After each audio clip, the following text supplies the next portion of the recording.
nós iremos ministrar hoje. Eu quero convidar você a me acompanhar com atenção, todo mundo aqui, amém? Estamos aqui com um grupo de irmãos amados, benditos. São um grupo de líderes, aleluia, preparadíssimos, aleluia, eu creio. E juntos vamos estudar sobre a bendita nação que ama e vive justiça. A bendita nação que ama e vive justiça. O trecho da Escritura que a gente destaca nessa nossa ministração da palavra está em Salmos 89, os versículos 14, 15 e 16, que nos diz: justiça e direito são o fundamento do teu trono. Graça e verdade te precedem. Essa palavra aí traduzida por direito, você pode trocar também por juízo. Justiça e juízo. Justiça e direito. É algo mais inerente ao nosso Pai. Então, justiça e juízo são o fundamento do teu trono. Está falando para o Altíssimo, amém? Para Yahweh. O fundamento do teu trono são justiça e juízo. Graça e verdade te precedem. A palavra graça, ela pode ser trocada aqui em hebraico por benevolência. Benevolência. É uma bondade, é um favor que não se merece, mas por causa da justiça perfeita dele, nos vem de forma redobrada. Então, resumindo, graça é justiça redobrada. A graça e a verdade te precedem. Precedem a quem? A ti, ó Yahweh, o Altíssimo. Justiça e direito são o fundamento do teu trono, graça e verdade te precedem. Versículo 15. Bem-aventurado o povo ou a nação que conhece os vivas de júbilo, que anda, ó Yahweh, na luz da tua presença. Então, guardem bem essa parte aí, a nação que anda na luz da tua presença. Em teu nome, de contínuo, se alegra essa nação, esse povo se alegra, e na tua justiça se exalta. Aleluia. Amém. Amém. Pai, aplica a tua palavra em nossos corações. Aplica. Que o meditar do nosso coração e as palavras dos teus lábios sejam agradáveis em tua presença, porque tu és a minha rocha e o meu libertador. Assim é nessa tarde. Aleluia. Amém. Toda vida humana, ela é moldada por um trono ou altar a quem ela está alinhada. Ok? Ela é moldada. Só que tudo que existe,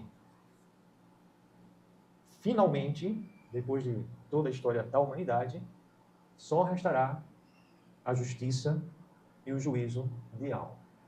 Eu não quero dizer com isso que o ser humano vai deixar de existir, não é isso que eu estou me referindo, mas eu estou dizendo que tudo vai se alinhar a isso. A justiça e o juízo dele está impregnado em tudo que ele criou. Por exemplo, essa cadeira aqui, ela só existe, as leis da física e da química, físico-química, elas funcionam porque existe uma força para executá-las. Não basta existir a lei, é preciso existir uma força executora. O apóstolo Paulo vai dizer que nele nós nos movemos, nele nós respiramos, nele nós existimos e tudo mais. Que de um só ele fez a raça humana. Mas ele não foi apenas o criador, ele é o mantenedor da existência. Então, os corpos celestes, as estrelas, o macrocosmo e o microcosmo, tudo existe funcionando perfeitamente. As leis da fisiologia, as leis da sociologia, para o bem-estar do ser humano, que bem souber, com sabedoria e em verdade utilizá-la. As leis da psicologia, tudo o que a gente faz é uma semeadura. Quando a gente semeia em justiça, a gente colhe as benéficias, os favores da justiça. Quando a gente semeia em injustiça, nós vamos colher as consequências da injustiça que semeamos, porque a justiça do nosso Pai, ela não falha. Amém? Agora, hoje, será que ele é diferente do que ele era no Antigo Testamento? No Antigo Testamento, a gente vê, por exemplo, pessoas que morriam assim, eram instantaneamente mortas por causa de pecado grave que cometeram. Aquelas nações que o nosso Pai, o Altíssimo, determinou que a nação de Israel as exterminasse do mapa. Será que é o mesmo que nós adoramos? A quem servimos? A mesma pessoa? A quem adorou Abraão, Isaac, Jacó, Yaakov? Ou em o Mashiach, em Yahshua, se revelou outra criatura, outro criador. Não, é a mesma pessoa. Mas qual a diferença? Por que ele não age da mesma maneira? Por que é que Ananias e Safira foram mortos de forma fulminante? Mentiram para a igreja e foram mortos.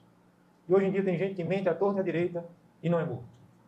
Tem gente aí fazendo graves injustiças, roubando o futuro de uma nação e não é morto. Qual a diferença? Nosso pai mudou ou é outra pessoa? Ou uma terceira opção, nem mudou, nem é outra pessoa, mas o agir dele está diferente, não porque ele tenha mudado. A resposta certa é a terceira alternativa. Vocês pegaram? Amém? Antes do madeiro, antes da obra consumada por Yahshua, a nação que recebeu a revelação, ela era disciplinada. Então, não quer dizer que todo mundo que morreu, que pecou fulminantemente, foi condenado ao inferno, não. O apóstolo Paulo diz que o nosso Pai, a partir da obra consumada por Yahshua, a diferença é que agora ele estabeleceu um dia em que há de julgar todos os homens, por meio de um varão que ele ressuscitou dentre os mortos. Então, o juízo que ele fazia na antiga aliança, antes da obra de Yahshua no madeiro, okay? Esse juízo pontual que ele fazia pontualmente, não era no mundo todo, era com a nação de Israel, e ele fazia mostrando a sua justiça, revelando-se. A Escritura é uma revelação progressiva de quem? Do nosso Pai. Por que é progressivo? Porque não foi de uma vez, tudo de uma vez só. Porque ele estava pensando ainda, ele estava inventando coisas novas? Não. Por uma necessidade humana. Porque ele tinha que se revelar como aquele que é fiel. Então ele ia se revelando de forma progressiva. E para isso ele separou uma nação, a nação de Israel. Amém? Dali se levantaram os profetas, não é? O próprio Moshe foi levantado dentro da nação. Agora, quando chega Yahshua é a plenitude da revelação do Pai, é a mensagem em pessoa, para esclarecer tudo de uma vez por todas. Então, a partir de Yahshua, ele já não exerce pontualmente o seu juízo. Mas ele estabeleceu agora um dia que todos os homens vão comparecer.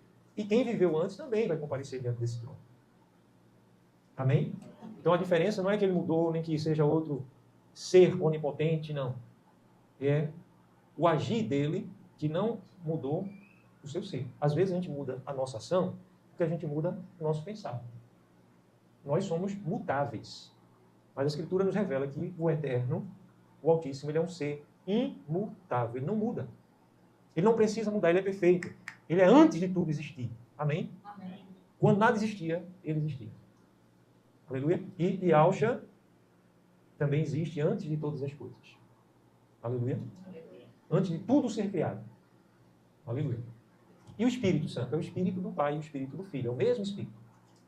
A gente precisa entender isso para a gente entender que a base do trono dele, a justiça e o juízo. Amém? Aleluia. E onde é que está o amor? O amor dele existe por causa da justiça dele. Ele é justiça. O amor dele é resultado da perfeita justiça. As nações, as pessoas mudam. Se você estiver num lugar, é aprovado o casamento homossexual. O homem se casa com outro homem, a mulher se casa com outra mulher.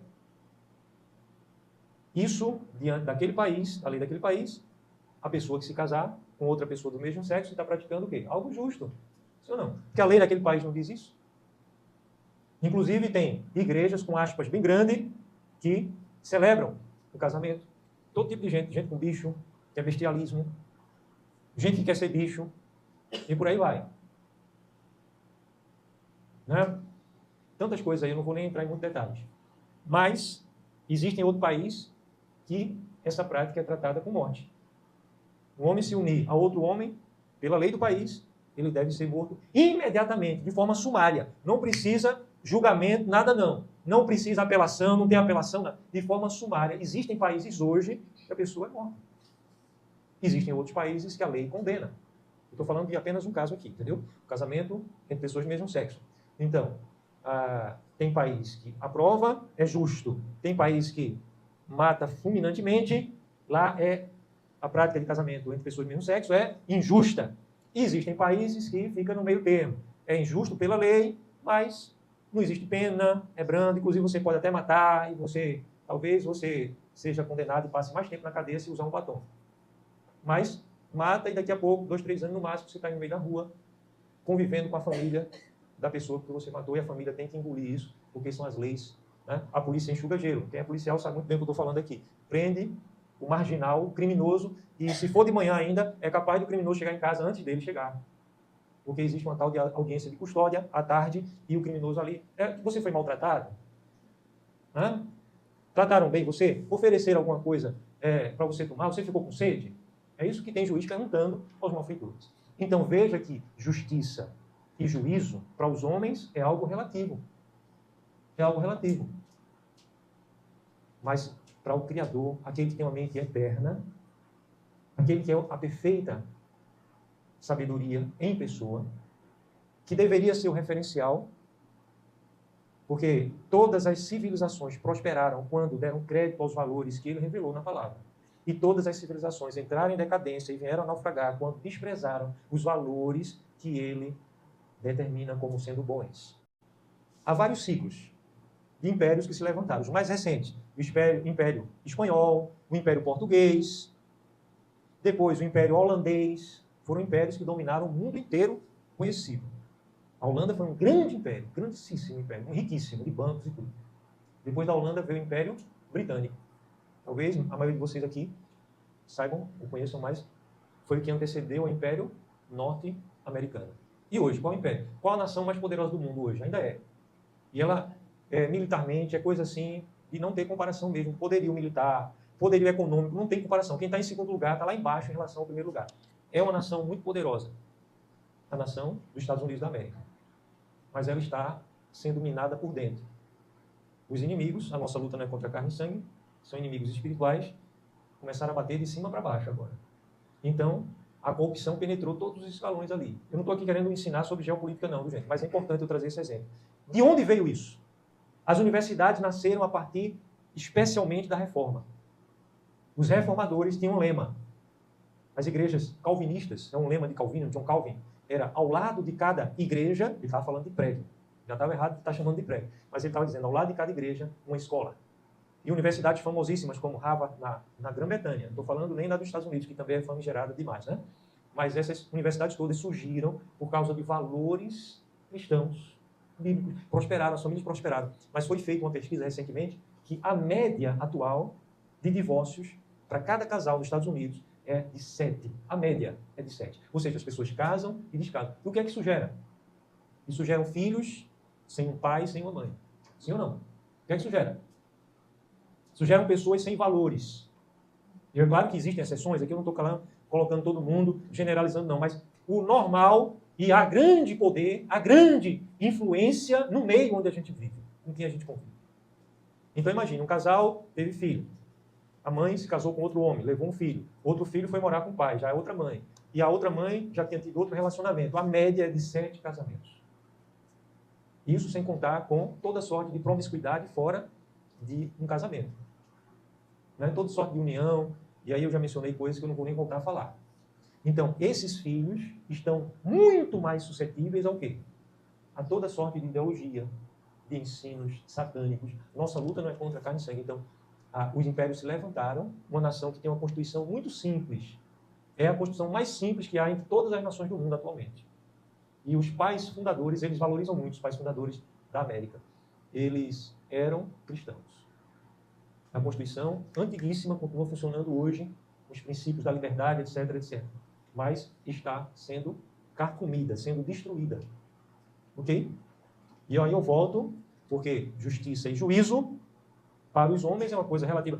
Eu acho que isso aqui é pecado. Aí a denominação A vai dizer, pecado é isso. Usar bigode é pecado. Aí tem alguns irmãos aqui que nem eu poder estar lá, né? Não, usar barba é pecado. Não. Tá com camisa, ministrando a palavra, sem a gravata e o paletó, é pecado. É um pecado. Está pecando contra o ministério. Pecando. Se está pecando contra o ministério, está pecando contra o Criador. Então ficam relativizando.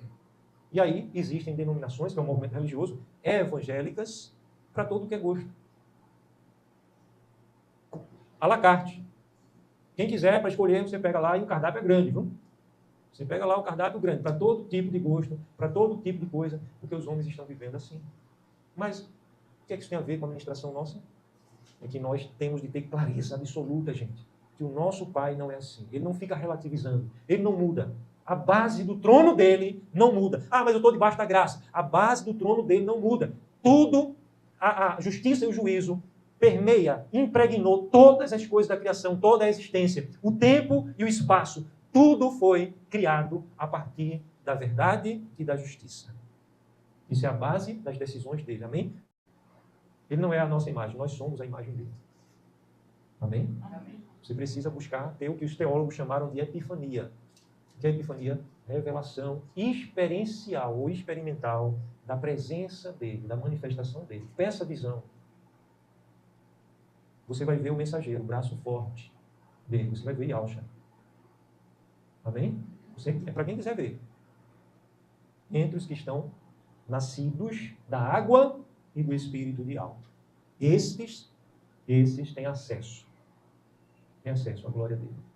Então, o versículo diz aqui, amados, justiça e verdade, ou justiça e juízo, é a mesma coisa, certo? É o que ele é. São o fundamento do teu trono, ó Yahweh. A benevolência e a verdade te precedem. Feliz o povo que conhece os vivas de júbilo. Daqui a pouco chego aqui para você entender isso aqui. Que anda, ó Yahweh, na luz da tua presença. Então, gente amada, o fato de ele ter criado todas as coisas, ele ter enviado o seu Filho para nos dar a salvação, nos resgatar e nos restabelecer com autoridade nesse mundo, está fundamentado na justiça e no juízo. Fundamento, a base, os pés do trono dele. Só tem dois tipos de pé, justiça e juízo. Aí por que é que agora Marcos Cefas, que foi alcançado pela graça, e lembra o que é graça? O que é graça, gente? Favor que a gente não merece, benevolência, em hebraico a melhor tradução seria a benevolência de Al. Mas, em relação à justiça, o que é que eu falei que graça é? Graça é justiça redobrada. É justiça sobre justiça. E Yahshua viveu a minha vida para que eu, crendo nele, não viva mais para mim mesmo, mas viva para aquele que por mim morreu. E que, morrendo com ele no madeiro, esteja pregado no madeiro definitivamente para o pecado. Está escrito isso, viu, gente? Ele, sendo rico, se fez pobre, para que na sua pobreza nos fizesse ricos. Tudo isso está escrito. Então houve uma troca. A justiça dele perfeita me foi imputada. Não apenas foi oferecida, ofertada, ela me foi imputada. É um ato de justiça. É algo que está colado de forma inseparável. A justiça do Mashiach e Yahshua, do varão perfeito, está imputada sobre mim. Amém? Amém? Agora, o que isso significa? Que agora, já que graça é justiça redobrada, já que eu estou debaixo da benevolência, eu vou viver deliberadamente como eu quiser. Eu vou adorar como eu quiser, eu vou me deixar conduzir por qualquer psicologia, né? Logia é estudo, psico da psique. Eu vou me deixar levar por qualquer psicologia. Lembram? A justiça dos homens não são a justiça do Eterno. São falhas, são equivocadas, são loucas. A sabedoria dos homens não é a sabedoria do Eterno. Então, eu semeio na psicologia coisas, comportamentos, emoções, e eu vou colher, se eu estiver ferindo a verdadeira justiça, a única, a absoluta justiça. Socialmente, quando eu semeio na minha vida relacional com os meus pares, meus irmãos, nós somos, além de seres humanos, né? Somos irmãos porque pertencemos à humanidade, mais do que isso, nós somos a família eterna, verdadeiros irmãos espirituais. Mas existe um relacionamento social. O que é que estuda esse relacionamento? Quais são os estudos? Da sociologia. A justiça eterna do nosso Pai, ela contempla a sociologia? Contempla. E a sociologia da Universidade Federal de Pernambuco contempla a justiça ideal? Não. E em muitas épocas como essa está muito longe. Mas estão lá os homens estudando sociologia. E os mestres, e os nomes da sociologia. E aí eles começam a ferir a sociologia infalível. Mas eu estou debaixo da graça. Aleluia, mas eu vou colher. Salvo estou. Mas eu vou colher. Então, o fato de eu estar guardado pelo sangue do Cordeiro sobre a minha cabeça não é uma autorização legal para eu viver uma vida banda voa. Vou viver como eu quero viver agora. Quando der para cantar, eu canto. Quando der para orar, eu oro. Quando der para ler a Escritura, estudar a palavra revelada, eu estudo. Afinal de contas, mestre não precisa ser eu. Mestre é o líder religioso lá da comunidade, da igreja. Né? Aspas bem grande, né? Mas a Escritura nos chama a sermos mestres. Mestres a partir de quê? De quem é o nosso Pai. A Escritura é a revelação de quem? De uma pessoa, do Rei de toda a glória. Então, quando eu conheço verdade e justiça, eu estou conhecendo a Ele. E eu me relaciono, acima de tudo, com Ele. Amém? Vocês estão me seguindo até aqui? Aleluia. Quem está comigo ainda? Aleluia. Amém? Então, gente amada, não são coisas que mudam, porque estamos hoje debaixo do guarda-chuva poderoso da graça. Não muda. Nós precisamos ter entendimento sobre essa justiça. E todas as decisões dele estão com esse fundamento. Como a Escritura está dizendo aqui, que o fundamento do trono dele é justiça e juízo, está dizendo que trono é lugar de decisão, viu? De um rei. O rei se assenta no seu trono para proclamar suas decisões como rei. Ele não faz isso na privada, me perdoem a expressão, viu? Ele não faz isso na cama, deitado, não.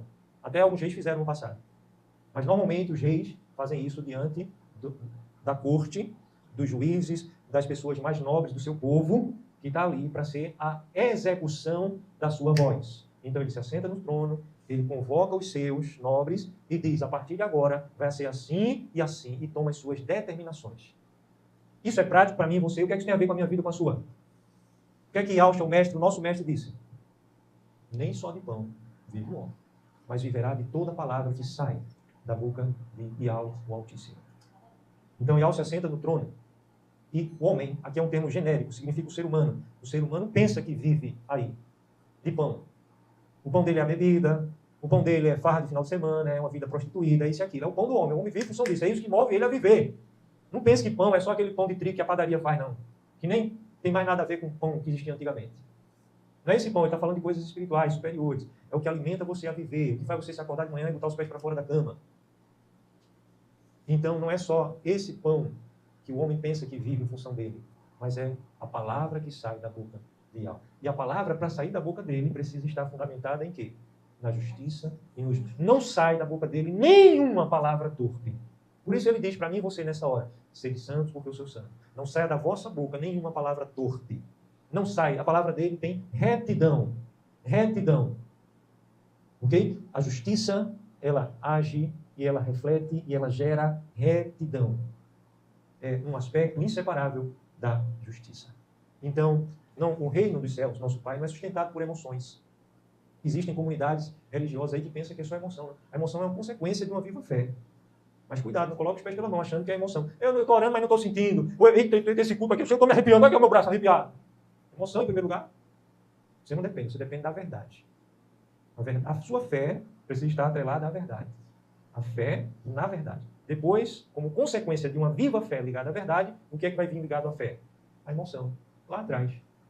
Primeiro vem a verdade, depois a fé, em terceiro lugar, as emoções. O coração da gente vai junto. Não o contrário. Amém?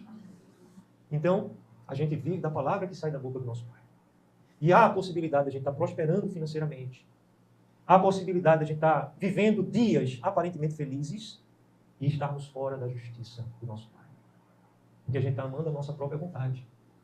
Eu queria ter um relacionamento com fulano, não sei das quantas. Estou apaixonado por um homem ou uma mulher. Aleluia, que eu nunca tive atração nenhuma por homem nenhum, viu? Aleluia.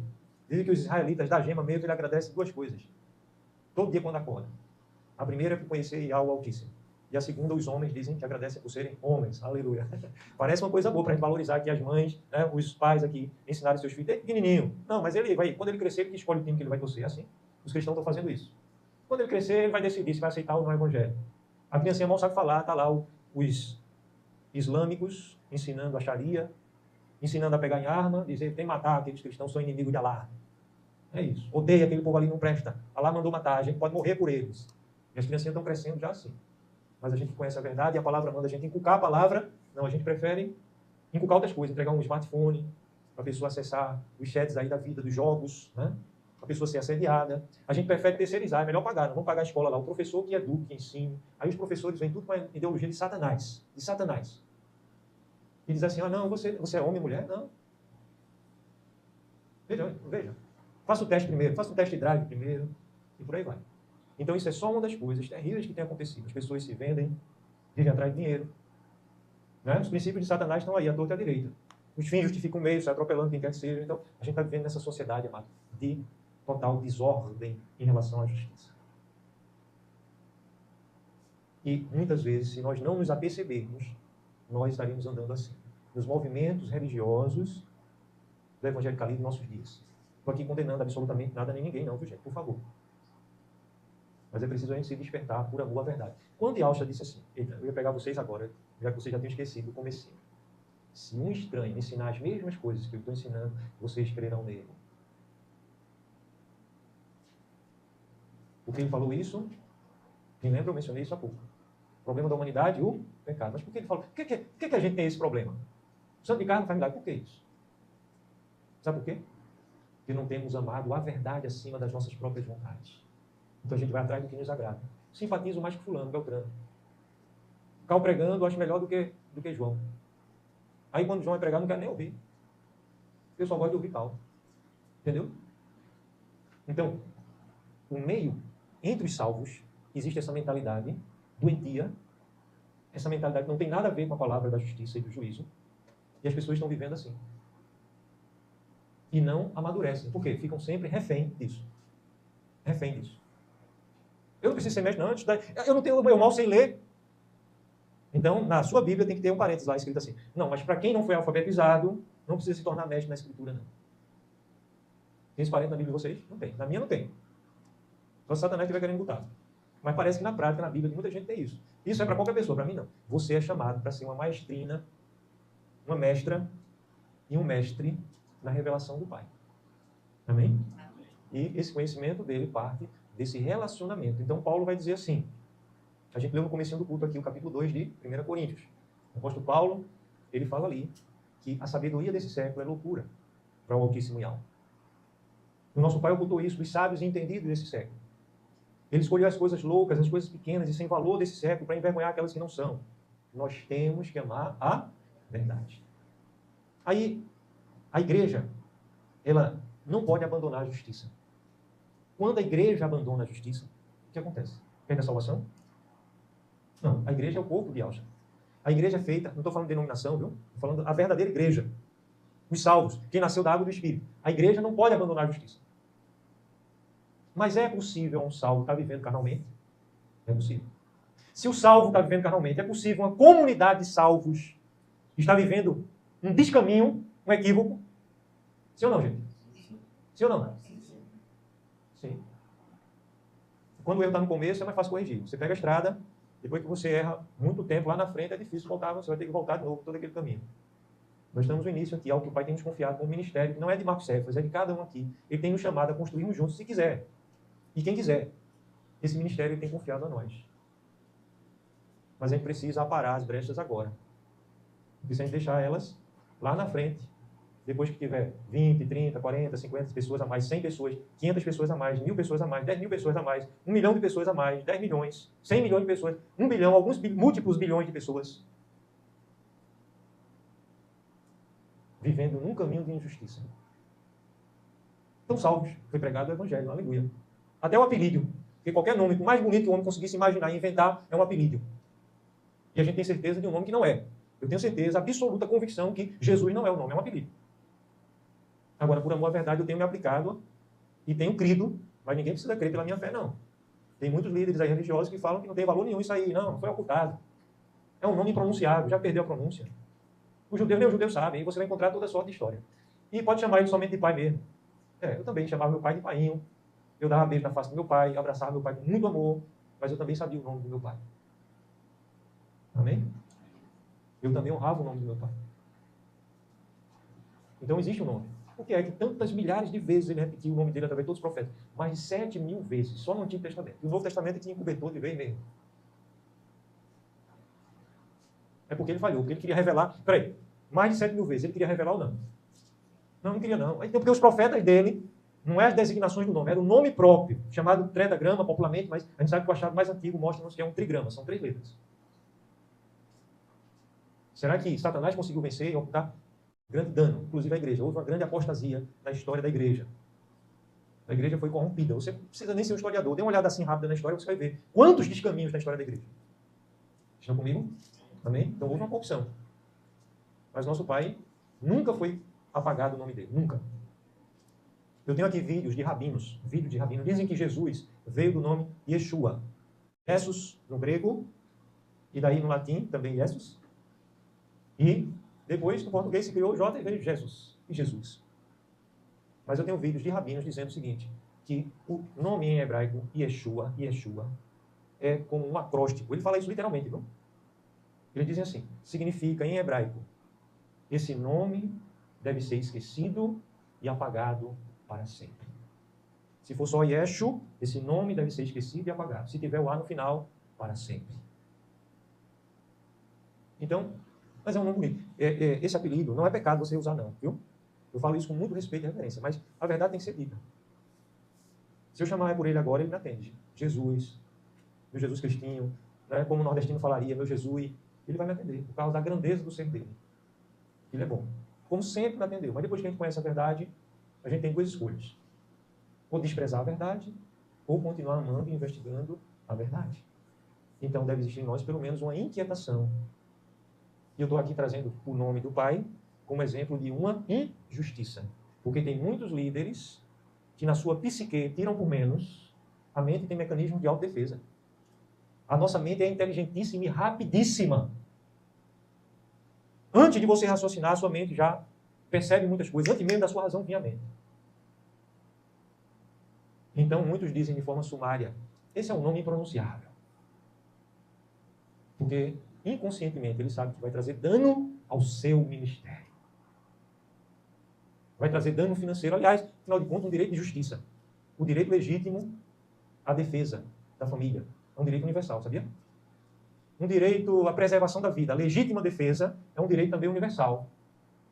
Então, se vai mexer com o bolso da minha família, se vai tirar a comida do prato dos meus filhos, então eu prefiro não falar esse nome, porque, afinal de contas, vai causar prejuízo. Eu vou cair na ficha diante dos homens. Então, as pessoas normalmente tiram por aí. Normalmente. E é muito mais fácil, aliás, né? Foi feito um experimento recentemente no elevador. A pessoa entrava no elevador e depois atores iam entrando nos andares para baixo. Mas é um prédio muito alto. E as pessoas que entravam ficavam de lado para uma parede do elevador. A pessoa que entrou primeiro, a vítima, vamos dizer assim, ficava de frente para a porta, olhando para a porta, que é o comum. Mas quando todo mundo entrava e ficava olhando para um lado, aquela pessoa acabava se virando para aquele lado que todo mundo estava olhando. E depois eles, depois de muito, começaram a girar, todo mundo girando. E a pessoa que estava dentro e outras pessoas que entraram depois acompanharam. Giraram para um lado, ficaram ali. Depois de um tempo, todo mundo girou para o outro. Nós somos seres altamente influenciáveis. Só que o Pai nos deu a graça de pensar e agir de forma diferente também. Mas não é fácil. Então, antes de conhecermos a Yalcha, nós andávamos no curso desse mundo. Curso é uma palavra que pode ser traduzida por leito de um rio. Existe uma correnteza arrastando. A gente andava na correnteza do mundo. No meio gospel, existe uma correnteza arrastando. E a gente precisa estar, feito os irmãos bereanos, olhando para a verdade, examinando a verdade. Mas foi uma pessoa que eu tanto amo que pregou isso. Examine a verdade, meu irmão. Vá para a palavra, ame a verdade. Peça ao Espírito entendimento. Então, quando a igreja ela abandona a justiça, ela perde sua autoridade.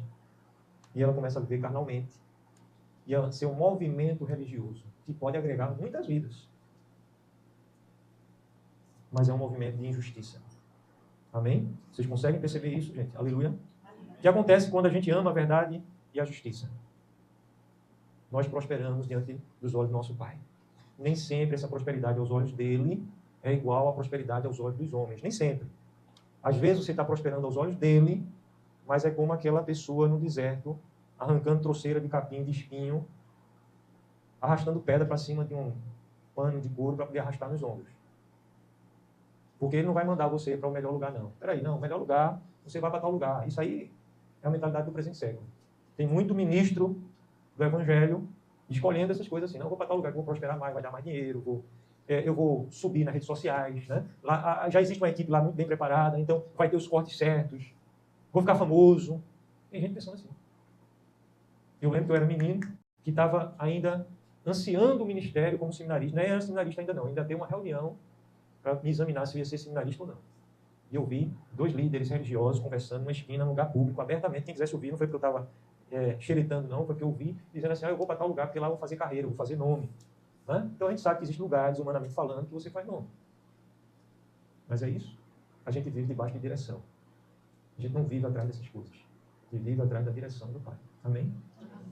Então, pode ser que ele diga, você vai ficar agora num gabinete, né, no escritório. Lembram da visão? Vai ficar só apertando o botão. Seja fiel apertando o botão. Você vai comandar 1000 vidas. Só apertando o botão, um tecladozinho ali, dando um telefonema de vez em quando, pronto. Você for fiel, vai receber galardão também. E se ele mandar você para lá, faça com fidelidade. Quem vai dar o galardão é ele. Não é maior nem menor. Ele vai recompensar cada um de acordo com a sua fidelidade. Aleluia. Amém? Amém.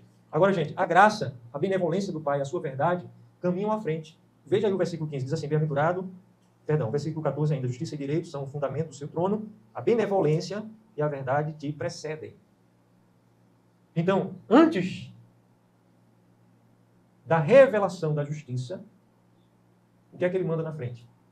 Ele está fundamentado na justiça e no juízo. Mas o que é que ele manda na frente? O que é que precede o trono do nosso Pai, justiça e juízo, e o que é que ele manda na frente? A benevolência dele e a verdade.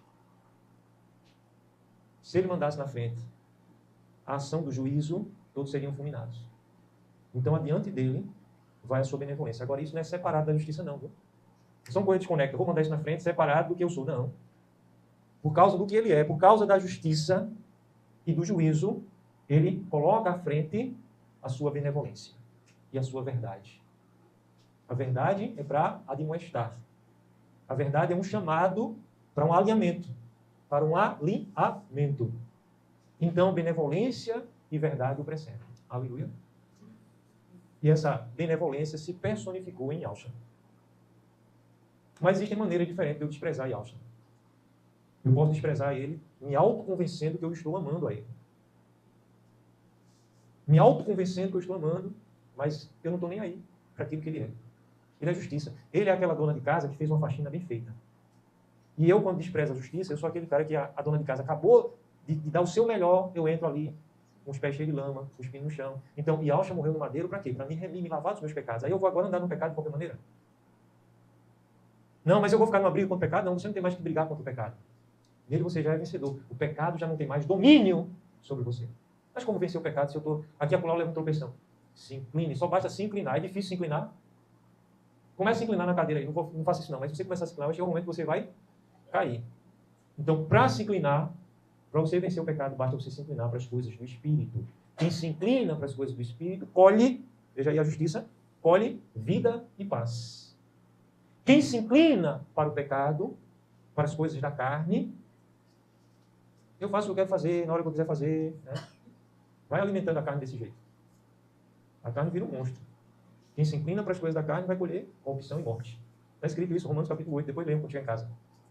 Então, se você está alimentando sua carne, a verdade, sem a benevolência, gera dureza. A benevolência vem acompanhada da verdade, é um combo inseparável para o alinhamento, para o relacionamento, para a comunhão com Yahweh Altíssimo, em Yahshua, o nosso Rei, Mestre e Salvador nosso. Amém? Então, Yahshua, ele revelou isso plenamente na pessoa dele. Ele revelou essa graça que acolhe, ele revelou a vontade do Pai. Quer viver o amor sem a verdade? Não vai viver amor. Não vai viver amor. Então isso acontece entre casais, isso acontece entre pais e filhos, isso acontece entre irmãos, isso acontece na família da fé, isso acontece entre parceiros sexuais. Não, a gente está vivendo o amor. Sem a verdade? Pode observar que logo aquilo ali na verdade é uma maldição, um engano. Agora, versículo 15 e 16, veja, o último lugar que eu quero destacar aqui para vocês. As consequências. Está dizendo aqui, bem-aventurado, felicíssimo, né? O povo, a nação, que conhece os vivas de júbilo. Conhecer aqui no sentido que tem experimentado. E esse viva de júbilo aí, versículo 15, é uma referência direta, específica, ao que vem na sequência. Que anda, olhal, na luz da tua presença. Então, a primeira consequência da gente conhecer a justiça e o juízo dele, quem ele é, e amar, e alinhar a nossa vida com a justiça e o juízo dele, é que nós seremos bem-aventurados. O que é bem-aventurado? Felicíssimo. Quer dizer que você não vai ter problema financeiro mais? Não necessariamente. Quer dizer que você não vai ter nenhuma enfermidade mais? Não necessariamente. Mas quer dizer que você vai ter direção, você vai ter provisão, você vai ter cura. Você vai ter vida eterna. Então, bem-aventurado, felicíssimo é essa nação que conhece os vivas de júbilo, que se alegra pelo verdadeiro motivo da alegria, porque anda na presença da luz dele. Essa expressão, andar na presença da luz de Yahweh, é justamente isso, é você estar andando na justiça. Você está na presença da luz dele, você está na direção onde ele iluminou você para andar. Ele acendeu uma luz, um farol para você trilhar ali, ó. Siga a luz. Siga para a luz. Amém? Versículo 16. Em teu nome. Veja que coisa tremenda. Por que aparece tanto essa história em teu nome, né? na Escritura Sagrada. Por que será? Em teu nome, de contínuo, se alegra e na tua justiça se exalta. Por que se alegra no nome dele? Você tem experimentado quem ele é. É aquele ditado do verdadeiro israelita. Ele diz assim: todo dia quando amanhece, te agradeço por conhecer a ti, o teu nome. Ele ensina isso para os filhinhos desde pequenininho. E os que são homens, a mãe também ensina. E agradeça por você ser homem. Não é que ser mulher é menos valoroso, não. Mas eles dão ênfase à posição do homem. Posicionamento do homem. Dentro de uma casa, dentro de uma comunidade, dentro da sociedade, que completa-se com a mulher. Um completa o outro. Será que essas mulheres judias, elas são sábias, ensinando os filhos homens dela a dizer: agradeça porque você conhece o nome do Altíssimo e agradeça porque você nasceu homem? Essas mulheres estão sendo sábias ou estão gerando machismo? A mentalidade que a gente já está tão afetado, a gente não consegue perceber a sabedoria que há, mas é preciso a gente meditar sobre essas coisas. Então, esse povo, ele, em teu nome, de contínuo, se alegra. Na intimidade, em conhecer ele, em conhecer o poder. Você experimenta, você tem experiência de andar com ele. Em vários momentos da Escritura, ele diz assim: fazei prova de mim. Fazei prova de mim. Veja como ele é bom. Então, quando você conhece o nome dele, você está fazendo com alegria cultos íntimos de gratidão. E a outra coisa aqui, né? Esse povo também, na tua justiça, se exalta. Exalta a si mesmo. Quer se exalta? Aqui poderia estar escrito assim: e esse povo, na tua justiça, é exaltado. Poderia estar escrito também assim: a tua justiça exalta esse povo. Poderia estar escrito: tu, com a tua justiça, exalta esse povo. Mas não está escrito assim, está escrito bom. Na tua justiça, esse povo se exalta. É uma ação recíproca. Quem se exalta, exalta-se a si mesmo. O povo que se exalta é o povo que a si mesmo se exalta. Está claro mesmo? Perdoe dizer o óbvio, não? Mas às vezes a gente precisa trazer essa clareza toda para a gente chegar a coisa que a gente, numa leitura simples, a gente não enxerga. Então, quando você ama a justiça dele, nessa justiça dele, você vai construir a tua exaltação. Você vai ser exaltado. Não é que você esteja procurando se exaltar. Não é um povo vaidoso, que está se vangloriando, está contando glória acerca de si mesmo. Olha, veja como eu sou grande. Não é exaltar nesse sentido que é usado de forma errada, não. É se exaltar no sentido de estar engrandecido. Então, à medida que você anda na justiça dele, você vai se fortalecendo, você vai enriquecendo, até financeiramente. Você vai se enriquecendo em força, em vigor. Em força e em vigor é a justiça dele. Então, vamos nos exaltar na justiça dele. Nós vamos construir. Vamos fazer com que esse ministério torne-se exaltado. Esse ministério que não é de A, nem de B, nem de C. Qual é o teu ministério? É do Dom Marco. Ninguém diga isso, senão eu vou ficar triste. Vou ficar com raiva, não, vou ficar triste. Não, é do bispo Marcos Cefas. Às vezes a gente precisa dar uma referência, né? Tudo bem, eu entendo, eu dou um desconto. Mas, diga assim, é o ministério de Yalcha. Ele é a nossa bandeira. Mas qual é o nome do teu ministério? O nome mais importante. A essência da mensagem do Evangelho. A justiça consumada no madeiro por aquele que nos amou. Aleluia. Esse é o Evangelho, é a mensagem pura e simples do Evangelho. E a gente precisa levantar, não é a bandeira de um ministério, mas existe algo que a gente está construindo. A gente está construindo uma casa. E a gente vai deixar só na cova do alicerce, nem botar uma pedra dentro. Ou vamos botar pedra, vamos botar cimento, vamos botar ferro dentro dessa cova. E depois que a estrutura estiver bem forte, vamos subir parede. E depois de subir parede, vamos subir andares, tornar visível, até onde a graça determinar do Pai. Para a glória de quem? Para a glória daquele que tem o seu trono, justiça e juízo. É o único nome, a única bandeira. Tem uma expressão que diz em hebraico, Yal Nissim. Yal Nissim. Yal é a nossa bandeira. Aleluia. Essa é a bandeira que eu quero levar. E aqui está o caminho que nós devemos trilhar. Aleluia. Sem denominacionalismos. Por amor ao Evangelho de Yalcha. Que casa é essa? É uma casa onde ele deve ser adorado. Se a gente andar na verdade, na justiça, o mundo vai ver. É a bandeira que eles levam. Chama-se Yal e Yalcha, o Altíssimo. Vamos orar?